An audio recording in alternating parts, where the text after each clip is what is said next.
यह माना है कि राज्य और सरकार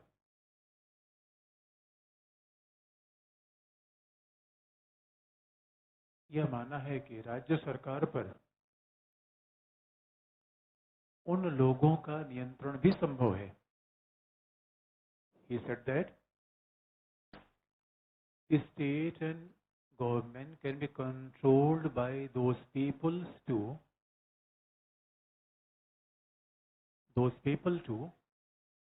राज्य सरकार पर उन लोगों का भी नियंत्रण संभव है जिनका नियंत्रण अर्थव्यवस्था पे नहीं है।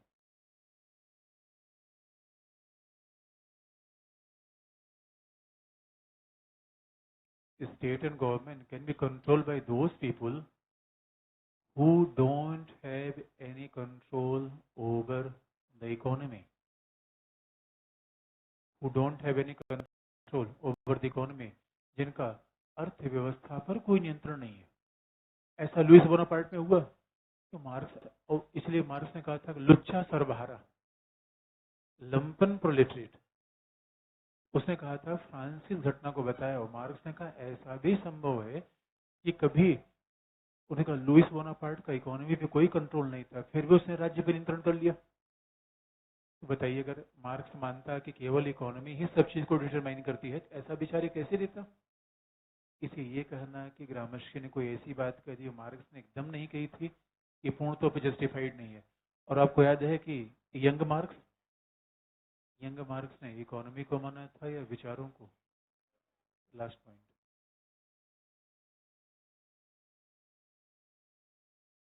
यह भी उल्लेखनीय है, it is also important to be noted that, यह भी उल्लेखनीय है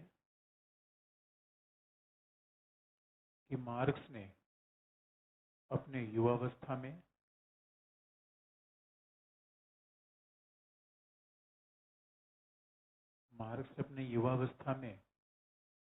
विचारों को ज्यादा महत्व दिया था।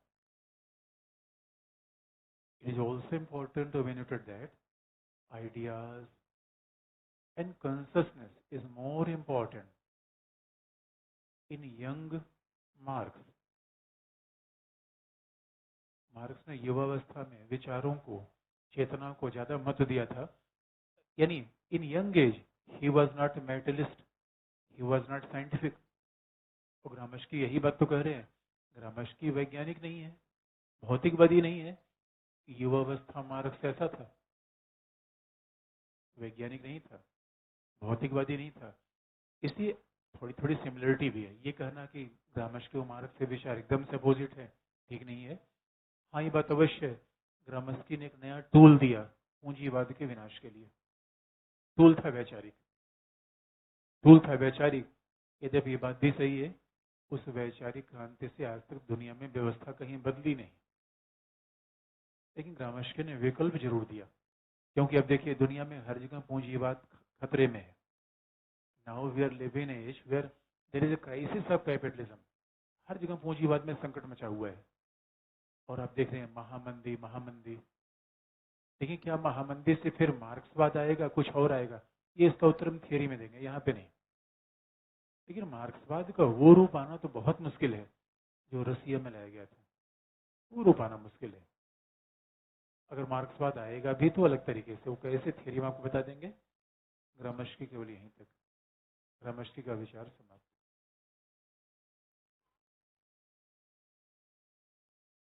हाँ, कह सकती हैं। मार्क्स का राज्य सापेक्ष स्वायत्त नहीं है, लेकिन अगर लुईस बोनापार्ट में देखो तो सापेक्ष स्वायत्त है। बोलेंगे तो वही कि मार्क्स का राज्य सापेक्ष स्वायत्त नहीं है, ग्रामस्की का है। और बस, और मान लीजिए, जैसे देखिए, एक बात ये भी याद दिला दें, मेंस जैसे कई बार लिखने वाला प्रश्न और ऑब्जेक्टिव में टिक करने में एक बेसिक फर्क आ जाता है। ऑब्जेक्टिव में अगर कभी आपसे पूछ लिया जाए who प्रोपाउंड the relative autonomy of state, तो आंख मूंद के ग्रामस्की मार दीजिए। क्योंकि मेंस में क्या होता है कि हम रिलेशन देखते हैं, ऑब्जेक्टिव सवाल में क्या होता है, which is more nearer to the truth, वो हम टिक कर देते हैं। इसलिए ऑब्जेक्टिव एग्जाम में ऐसा नहीं कि 100% विशेषता मिलनी चाहिए, 90% है तो भी टिक कर देंगे। और ये पॉलिटी में ही बात ध्यान में रखने की है। इसे कई बार ऐसा होता है कि मेंस पढ़ने के बाद ऑब्जेक्टिव एग्जाम का अप्रोच बहुत खराब हो जाता है, और कई लोग जो केवल ऑब्जेक्टिव एग्जाम पढ़ते रहते हैं उनका लिखने का अप्रोच कई बार ही नहीं पाता।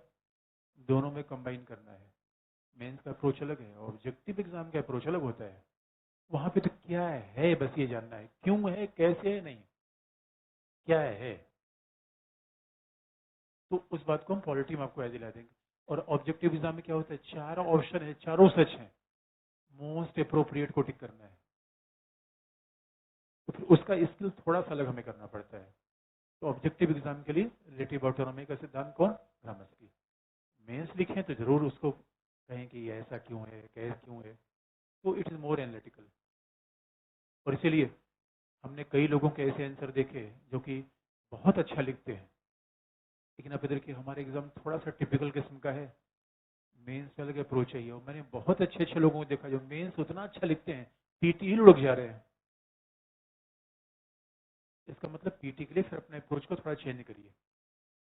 तो इस बात को बहुत बारीक तरीके से ध्यान में रखिए कि कई लोगों को मैंने रियली में देखा हुआ है कि लिखते बहुत अच्छा है, पीटी नहीं क्लिक हो पा रहा है, और कोई लोग पीटी लगातार क्लिक हो रहा है, लिख ही नहीं पा रहे हैं। तो ये आपको ध्यान रखना है। तो बताइए, हाँ क्या है।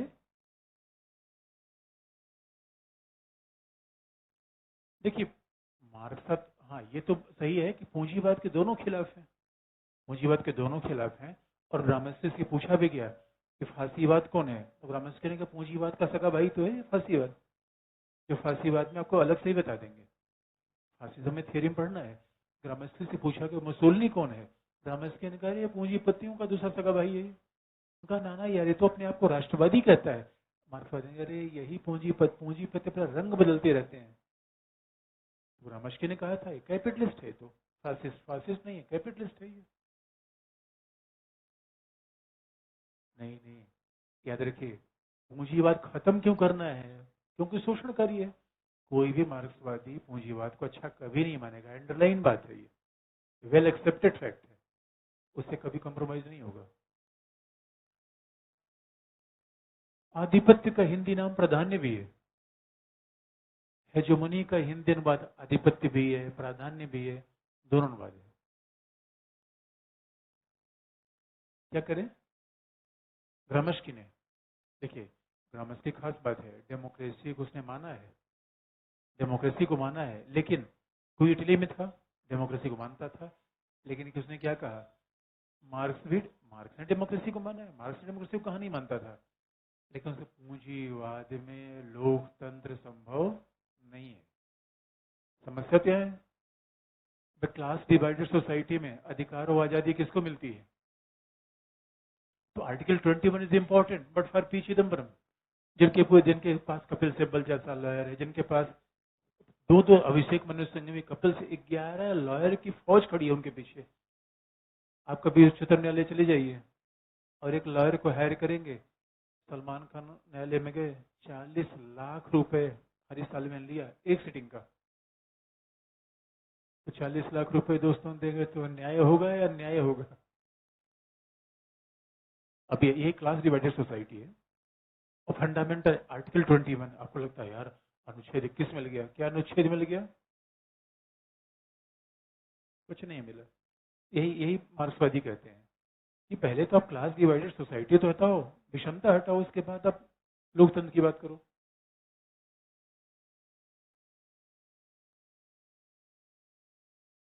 पॉजिटिविज्म का हिंदी एक अनुवाद प्रत्यक्षवाद भी होता है, जिसका नाम है वैज्ञानिकवाद, पॉजिटिविज्म। और वैज्ञानिकवाद का सीधा है वही बात एक्सेप्टेड है जो दिख रही है, मार्कर है या नहीं है? मैं कहूं इस क्लास में एक अदृश्य आत्मा आके खड़ी है, कहाँ है, नहीं है, प्रत्यक्षवाद नहीं है। तो विज्ञानवाद का दूसरा नाम क्या है, पॉजिटिविज्म। पॉजिटिविज्म के हिंदी विज्ञानवाद भी कर लीजिए, प्रत्यक्षवाद भी कर लीजिए। तो आपने जो अभी सवाल बता दें, फिर उसके बाद अगला हेडिंग फिर हमारा हन्ना अरेंट पे चलेगा, लास्ट वेस्टर्न थिंकर हन्ना अरेंट। उसके बाद इंडियन थिंकर आपको बता देंगे, और इंडियन थिंकर में हमें बड़े सरल से थिंकर हैं, बड़े छोटे छोटे, बहुत जल्दी हो जाता है। तो वेस्टर्न थिंकर में लास्ट में किसने कहा ग्रामसी विश्लेषण में राज्य की सापेक्ष स्वायत्ता का क्या तात्पर्य है? अभी समझ में नहीं आया सापेक्ष स्वायत्ता क्या है? आया नहीं आया? भाई किसी को नहीं आया फिर बताइए, फिर मैं कोशिश करूंगा। अच्छा ये भी हो सकता है, जैसे मान लीजिए अगर हमारे बताने पे भी तो क्लास के बाद भी तो आप पूछ सकते हैं। क्लास के बाद आ जाइए, प्रश्न बल्कि प्रश्न दिखाने के बजाय आप अगर किसी की समस्या हो तो मैं बता दूंगा। भाई सापेक्ष स्वायत्ता का सीधा सा मतलब मैं 2-3 एग्जाम्पल बताया, आपका भी एग्जाम्पल दिया। बात को सीधे शब्दों में कहें, वर्तमान भारत की सरकार केवल पूंजीपति चला रहे हैं। भारत की वर्तमान सरकार कौन चला रहा है? मार्क्स से पूछा जाएगा कहेगा पूंजीपति। इसका मतलब है ये वर्तमान सरकार क्या है? पूंजीपतियों के हाथ की मशीन है, ये मार्क्स ने कहा। लेकिन ग्रामशी क्या कहेगा? वर्तमान सरकार चलाने के लिए पूंजीपति तो जरूरी हो भी सकते हैं, उसके अलावा क्या है? धर्म है, योग है, कल्चर है, राष्ट्रवाद है, ये सब क्या है? विचार है, जिसको नागरिक समाज ने फैला के सरकार शासन चला रही है। इसलिए राज्य state is not only dependent over economy but various other factors in society. तो अदर फैक्टर क्या है? धर्म है, विचारधारा है, कल्चर है, ये सापेक्ष। एक होता पूर्ण स्वायत्ता, दूसरा सापेक्ष। तो सापेक्ष किससे? इकोनॉमी से। इकोनॉमी से सापेक्ष।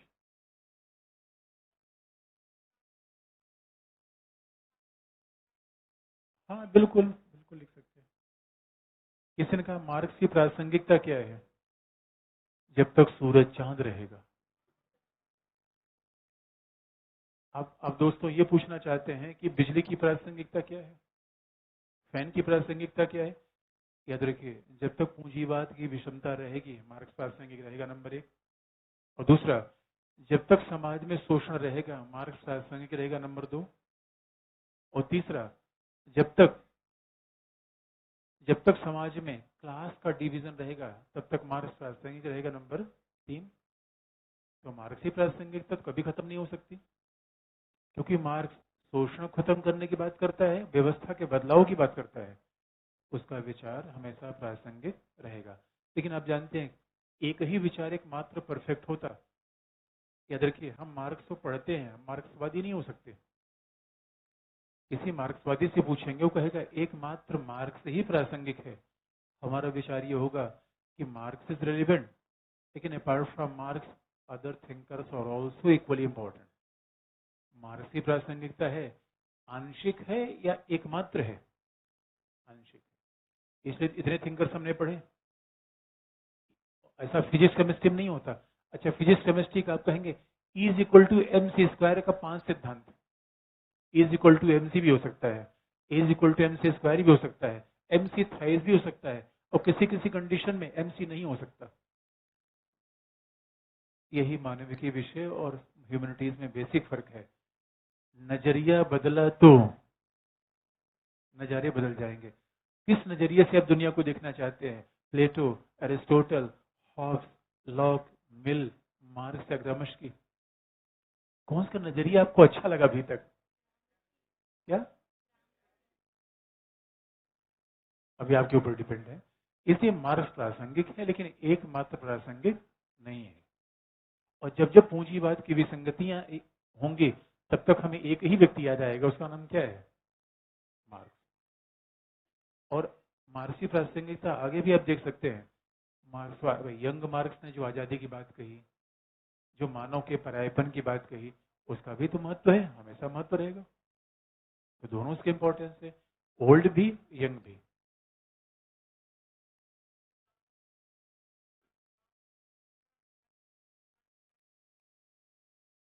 कैसे? नौ मार्क्सवाद। नौ मार्क्सवाद का पूरा विचार किस पे आधारित है? ग्रामस्की पे। और नौ मार्क्सवाद थ्योरी में आपको बता देंगे। किसी का मार्क्स ने अर्थव्यवस्था को राजनीतिक अर्थव्यवस्था में चित्रित किया है, टिप्पणी कीजिए। यानी मार्क्सी इकोनॉमी का मतलब नाम क्या है? Political economy. अब उसका इकोनॉमिक मैन कहिए, इकोनॉमी कहिए, पॉलिटिकल इकोनॉमी कहिए, अभिप्राय एक है, एक ही मतलब है। जैसे समाज कहिए, नागरिक समाज कहिए, आशय एक है।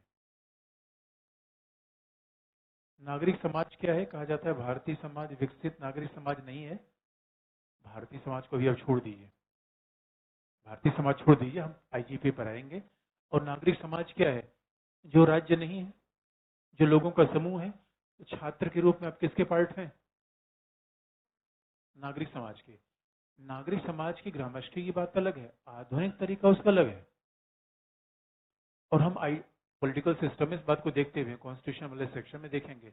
लेकिन सिविल सोसाइटी सिंपली मीन्स, नागरिक समाज का मतलब है छात्र हैं, कोई भी पर्यावरण के आंदोलन करने वाले, महिला के संगठन, जो राज्य और परिवार का भाग नहीं है, वही नागरिक समाज है। और नागरिक समाज समाज का वो रूप है, समाज की भलाई के लिए काम करता है। इसे व्यापारिक समूह नागरिक समाज के पार्ट नहीं होते। लेकिन आपको अब यहाँ पे एक अजीब सी बात लगी होगी, आप कहेंगे ग्रामस्की ने तो परिवार को माना था, इसलिए हमने ग्रामस्की ने माना था।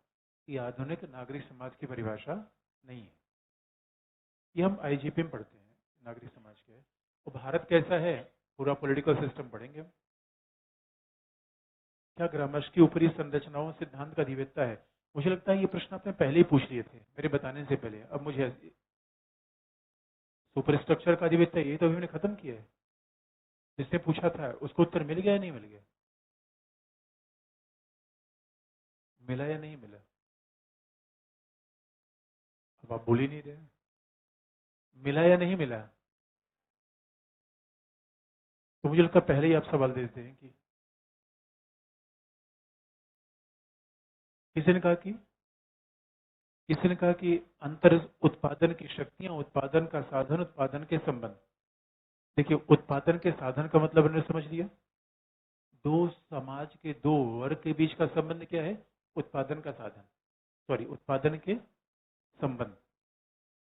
फैक्ट्री कल कारखाना का नाम क्या है? उत्पादन के साधन। दूसरा है उत्पादन की शक्तियां, forces of production. Relation of production is a social relation, class के बीच का संबंध। मीन्स ऑफ प्रोडक्शन, उत्पादन का माध्यम क्या होगा? Means of production. और फोर्सेज ऑफ प्रोडक्शन में आता है उत्पादन के जो साधन होते हैं प्लस श्रम। फोर्सेज ऑफ प्रोडक्शन का मतलब है means of production plus labour, ये है फोर्सेज ऑफ प्रोडक्शन। और किसने कहा कि मार्क्स से चिंतन में कोई ज्वाइंट परिवार नहीं होगा?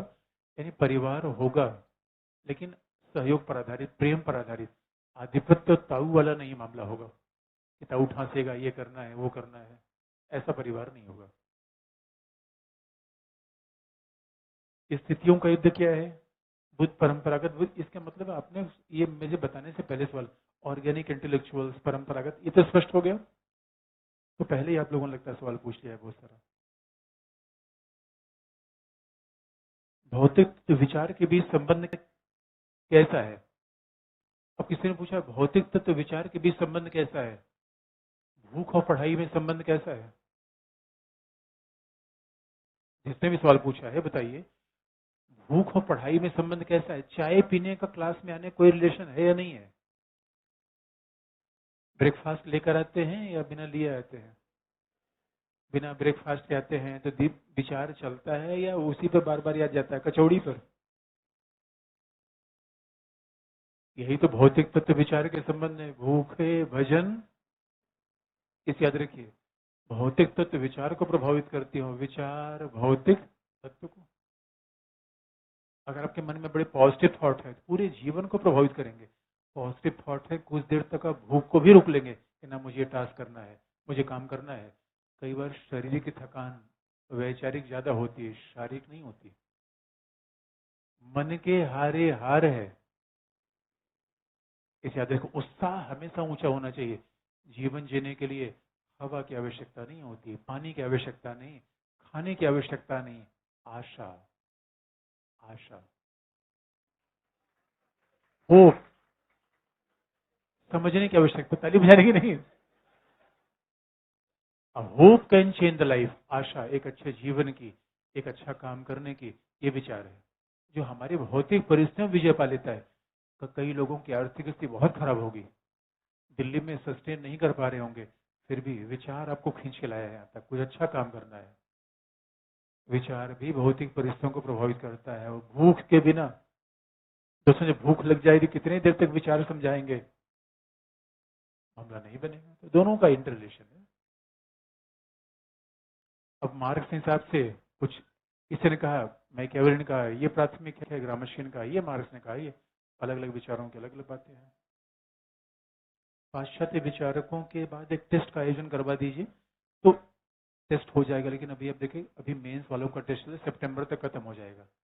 उसके बाद अभी वो भी मैं कॉपी चेक करनी है, तो थोड़ा सा सितंबर तक का महीना व्यस्तता वाला होता है। उसके बाद हम ज़्यादा फ्री हो जाएंगे, तो जो टेस्ट आप कहेंगे हो जाएगा। बाकी अभी आप लिखते रहिए। या आप टेस्ट अगर देना ही चाहते हैं तो हम करवा देंगे। टेस्ट लेना सबसे आसान होता है, मुझे पढ़ाना थोड़ा है। आप टेस्ट आप लिखेंगे, हम टेस्ट करवा देंगे। तो आप तय कर लीजिएगा कब होगा। ग्रामस्किन राज्य को सापेक्ष स्वायत्ता माना। अच्छा, ये तो बता ही दिया है मैंने। ग्रामस्की का निष्कर्ष नहीं लिखवाया, निष्कर्ष यही तो लिखवाया। एंजल्स के शब्दों में साम्यवादी अवस्था में राज्य विलुप्त हो जाएगा, परिवार निजी संपत्ति समाप्त हो जाएगी। इसका अभिप्राय यह होगा कि मार्क्स या एंजल्स परिवार या ज्वाइंट फैमिली के विरोध में थे। हाँ भाई थे। मतलब आप क्या कहना चाहते हैं, हमारे काम की बात है। अब देखिए, ग्रामस्की में एक दो सवाल लिख लीजिए, लेकिन ग्रामस्की है बड़ा सरल। कोई भी चीज आए घूम फिर के वही लिखना है। तो ग्रामस्की से बड़े सीधे ही सवाल बनते हैं। एक दो सवाल लिख लीजिए।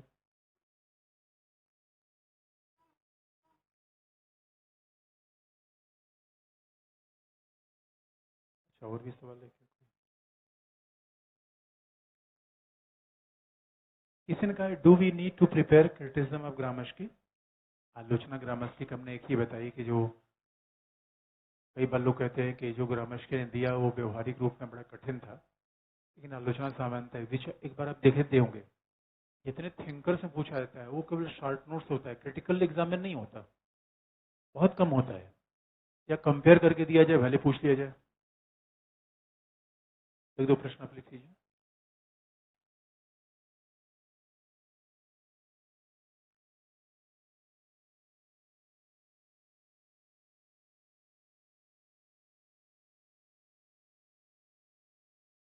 अब कौन सा ऐसा शब्द का प्रयोग करें जिससे आप उलझे, वही मैं सोच रहा हूँ।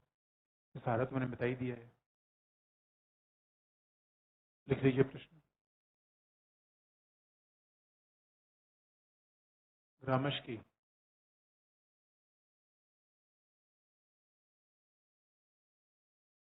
ग्रामस्की के चिंतन में विचारधारा का महत्व, इंपॉर्टेंस ऑफ आइडियोलॉजी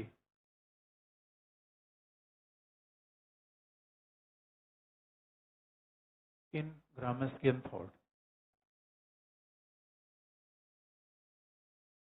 ग्रामस्की के चिंतन में विचारधारा का महत्व, बताइए क्या लिखेंगे आप। देखने में बड़ा ही सरल सा सवाल लगता है।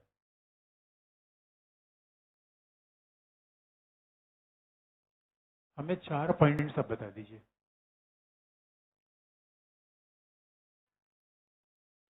देखिए, लिखने का तरीका आपको होता है, हम पहले भी किसी थिंकर को लिखने का तरीका आपको बता दें। जब भी आप सामान्यतः लिखते हैं, अब मान लीजिए ग्रामस्की की बात आप लिख रहे हैं। ग्रामस्की के की टर्म्स क्या है?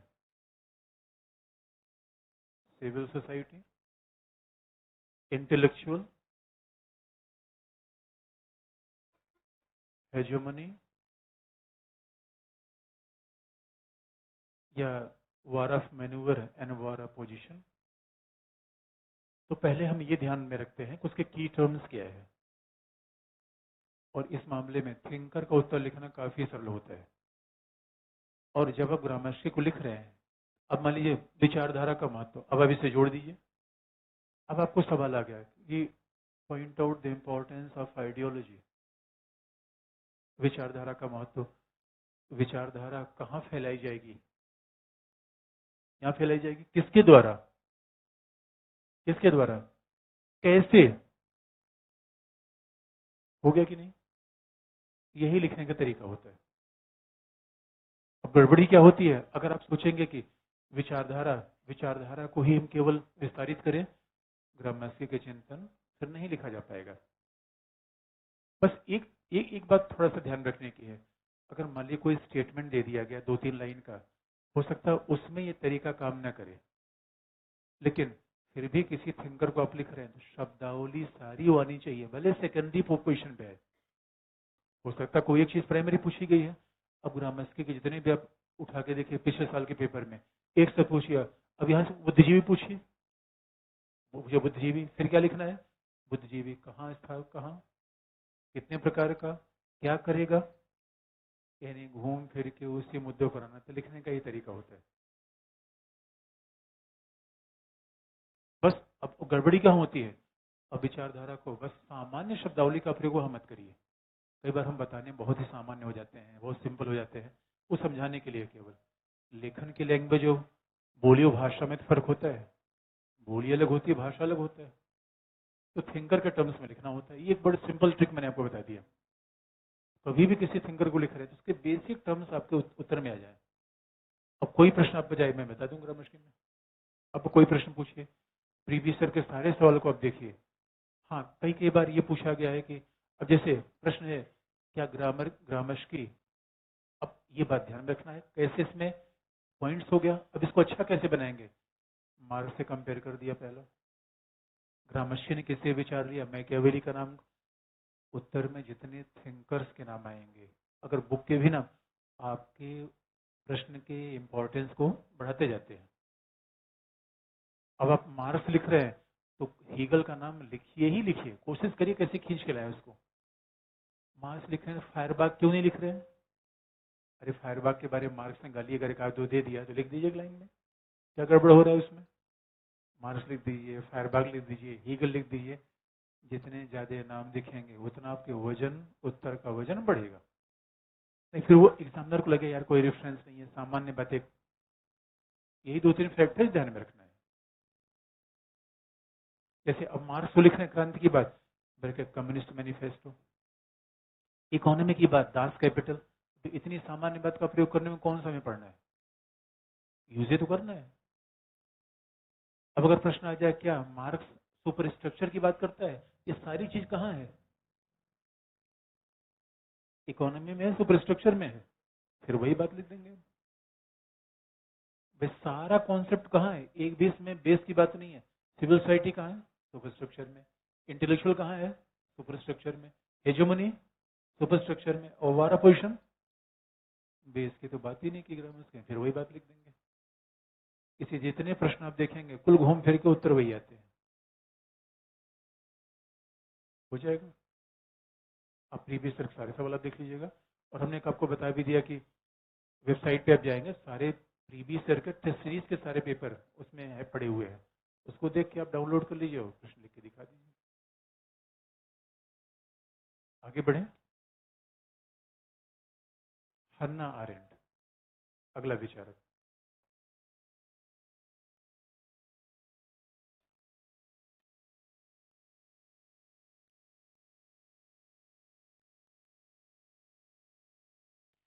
अब बस ये ध्यान में रखना है कि जैसे आप लिखते हैं कि सुपर स्ट्रक्चर की बात, तो सुपर स्ट्रक्चर ग्रामस्की के लिख रहे हैं तो मैकियावेली कंपेयर कर दिया, मार्क्स को कंपेयर कर दिया, अपने आप उत्तर अच्छा हो जाता है।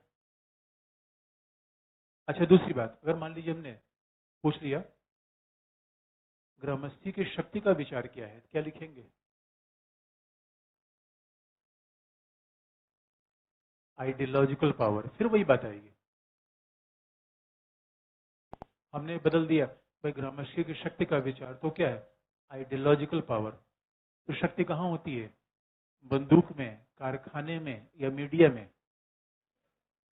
कारखाने की शक्ति क्या है, इकोनॉमिक पावर, बंदूक की शक्ति क्या है, हिंसक शक्ति, मीडिया की शक्ति क्या है, वैचारिक शक्ति। बात फिर वही आ गई, हम केवल शब्दों को इधर उधर करते जाएंगे, लिखना वही है। तो फिर शक्ति की बात है, तो शक्ति कहाँ अर्जित करनी है, किसके द्वारा और कैसे, फिर वही बात आ गई। अगला हेडिंग, हन्ना आरेंट।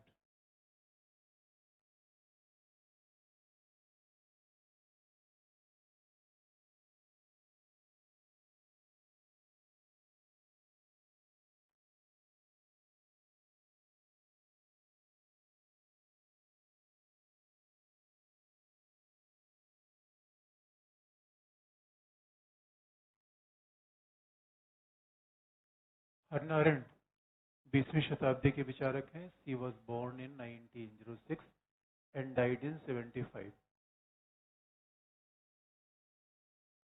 75 बहुत प्रसिद्ध वर्ष है. क्यों?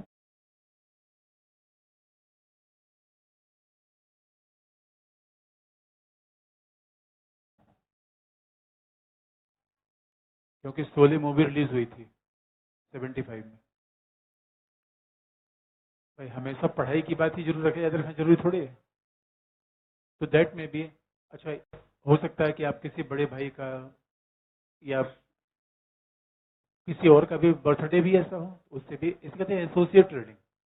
हर चीज को बिल्कुल बंद दिमाग से अभी रट रहे हैं 1976 75 75 75 फिर भूल जाएगा, क्योंकि आपके पास एक ही फैक्ट तो है नहीं.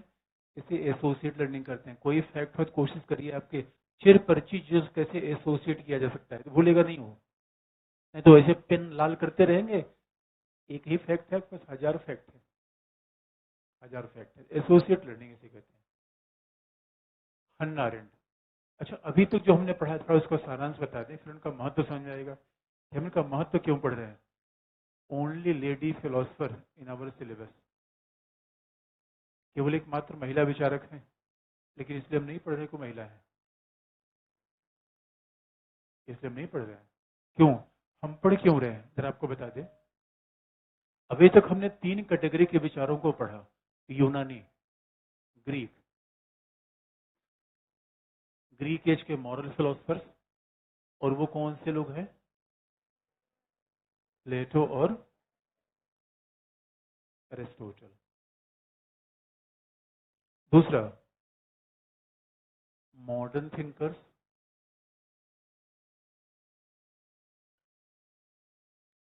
मॉडर्न थिंकर्स में पहला है मैकियावेली एंड हॉब्स. तीसरी कैटेगरी है उदारवाद. यद्यप उदारवादी भी मॉडर्न नहीं है, लेकिन चूंकि मैकियावेली और हॉब्स की कंडीशन ऐसी है जिन्हें स्ट्रिक्टली हम उदारवाद या मार्क्सवाद की श्रेणी में नहीं रख सकते, इसलिए हमने कहा कि Machiavelli and Hobbes they are the modern thinkers. उसके बाद अगली कैटेगरी है उदारवादी. उसमें लॉक एंड मिल. अगली कैटेगरी है मार्क्सिस्ट, मार्क्सवादी. इसे याद रखिए. और जब हम थियरी पढ़ते हैं, थियरी में क्या है? उदारवाद, मार्क्सवाद. रिपीटिशन है या नहीं है?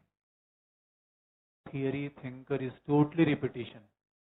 जिन लोगों ने पहले थियरी पढ़ रखा होगा उनको लगता है यार ये तो पूरा वही बात रिपीट, यही तो ट्रेंड ही है.